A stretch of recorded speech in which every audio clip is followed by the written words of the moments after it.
Durag Nation, with all the debate about the identity of Venom, it's Norman by the way, something that is flying under the radar a bit is Insomniac potentially introducing Gwen Stacy in Marvel Spider-Man 2 and making her a playable part of the franchise. Now there was a leak that claimed she would appear at the end of the game, but that leaker also didn't know the Lizard was one of the main villains. Stop the cap!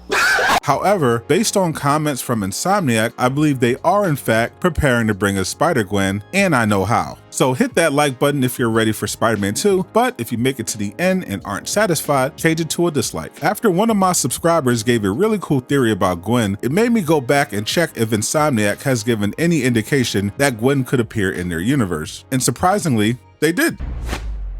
Hey guys. Now, as you can see, that tweet was from August 2018, so it was before the release of Spider-Man PS4. We see in his follow-up tweet responding to this wild theory that Silver Sable was somehow Gwen Stacy. What the fuck? That people expected her to be in the game, and of course, we know that Spider-Man PS4 didn't end up bringing her in. But it did, however, introduce her future husband, Miles Morales. Now, with Spider-Gwen more popular than ever, and based on how the story has played out, I believe Insomniac will follow the formula of the first game and bring another Spider-Person into the fold. There have already been leaks allegedly from internal Insomniac emails about a third playable character, and if Eddie Brock isn't Venom, it makes sense Gwen could fill the role of Miles in the first game. They even have the perfect way to bring her in. In the comics, Gwen Stacy's father, George, is a famous NYPD police captain who was introduced as a detective investigating a series of bodies getting dropped. Now, just those facts right there line up perfectly with Marvel Spider-Man 2. An alleged playtester mentioned Miles and Peter finding bodies around the city and investigating who is behind it, after confirming in the gameplay trailer that Yuri Watanabe has fully become the violent vigilante known as Wraith. It would make sense if she was behind them. And with Miles' father Jefferson not surviving the first game, there's a spot open for a Spider-Man ally in the NYPD, as well as a job opening for a police captain since Yuri Watanabe quit the force. This would be the perfect way to introduce Gwen's father, Captain George Stacy, as a pro Spider-Man detective working with them to bring Yuri to justice. During the investigation, he could mention that he has a daughter named Gwen who's about to start college at Empire State. This would set her up to connect with Miles and Peter, since according to the prequel comic for Spider-Man 2, Miles is about to start college and decided to attend Empire State. Peter is also working on his teaching certificate, so he could end up becoming a professor there. If they were to introduce Gwen, it would make sense for Insomniac to make her around the same age as Miles to fit their story and have her be a potential love interest for him, since Peter already has Mary Jane and Black Cat. Plus, it's what current audiences are used to thanks to the success of the Spider-Verse films. Heck, since apparently anyone could be Venom, maybe she'll get a symbiote. Also, if you're wondering when Insomniac is going to bless us with a new trailer or some gameplay, you're going to want to click on screen for the next video.